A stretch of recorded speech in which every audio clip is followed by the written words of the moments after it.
Assalamualaikum warahmatullahi wabarakatuh. Kaifa halukum? Selamat pagi anak-anakku yang soleh dan solihah. Apa kabarnya hari ini? Hari ini, Bu Guru akan melanjutkan cerita tentang kisah Nabi Musa alaihi salam. Kemarin, kita sudah mendengarkan mujizat-mujizat Nabi Musa yang sangat luar biasa. Di antaranya, yang pertama, Nabi Musa mempunyai tongkat yang bisa berubah menjadi ular yang raksasa, ular yang sangat besar. Lalu, Nabi Musa juga bisa membelah lautan dengan izin Allah. Tongkatnya diketuk-ketukkan ke dalam lautan, air laut bisa membelah lautan. Nah, hari ini Bu Guru akan menceritakan kisah Nabi Musa dan harta Qorun. Kisah ini ada dalam Al-Quran surat Al-Qasas ayat 76 sampai ayat 83.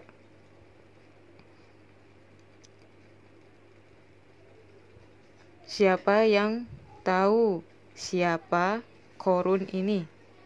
Ternyata diketahui Qorun ini adalah sepupunya Nabi Musa, anak dari paman Yasar, adik kandung dari Imran ayahnya Nabi Musa alaihi salam. Suatu hari di dekat Mesir, Nabi Musa bertemu dengan si Qorun ini.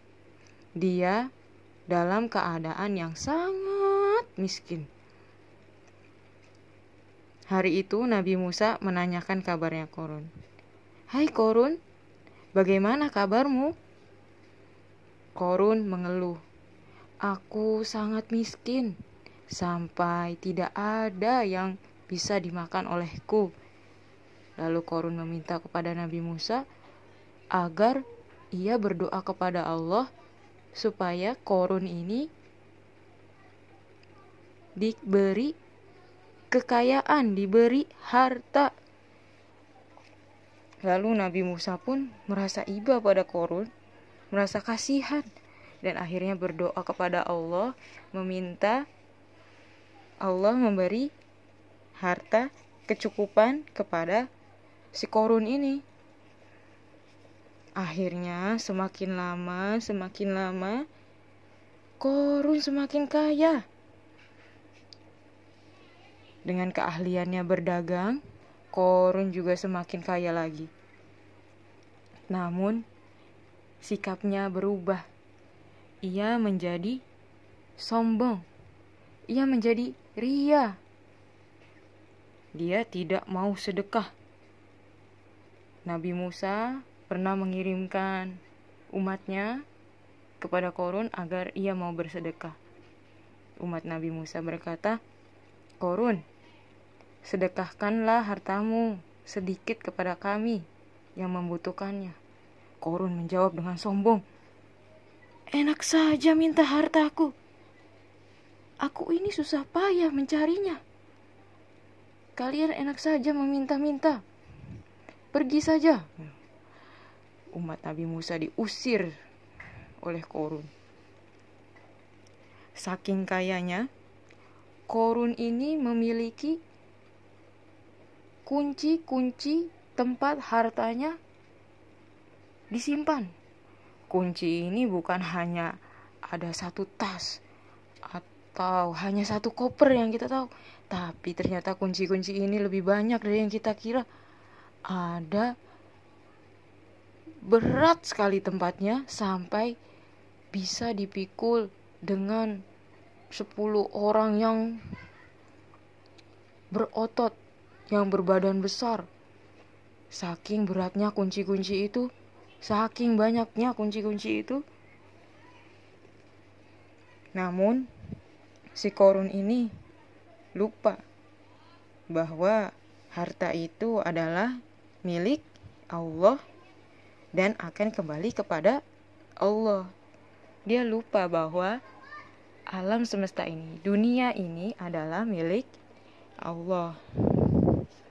Lalu Nabi Musa kembali lagi kepada Qarun untuk menasihatinya.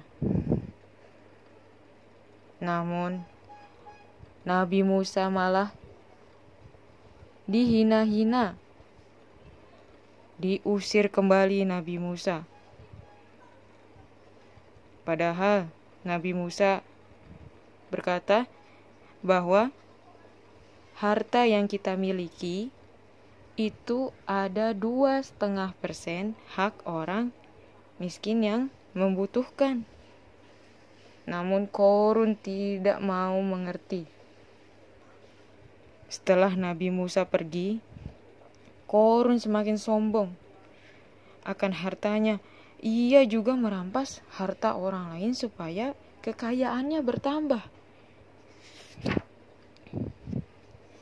Sampai suatu hari datang azab dari Allah. Langit menjadi gelap dan bumi bergoncang. Terjadi gempa bumi. Namun Qarun hanya mempedulikan hartanya. Ia berlari menuju tempat hartanya disimpan. Tiba-tiba tanah di dalam rumahnya terbelah dan Qarun berserta hartanya masuk ke dalam tanah. Seperti yang diceritakan dalam surat Al-Qasas ayat 81 yang berarti, maka kami benamkan dia, Qarun bersama hartanya ke dalam bumi. Maka tidak ada baginya satu golongan pun yang akan menolongnya selain Allah. Dan dia tidak termasuk orang-orang yang dapat membela diri. Seperti itu anak soleh dan soleha. Pelajaran yang kita dapat dari kisah ini adalah kita tidak boleh bangga pada diri sendiri, sombong. Allah itu tidak suka orang yang berbangga-bangga di diri, karena Allah ini yang memiliki alam ini.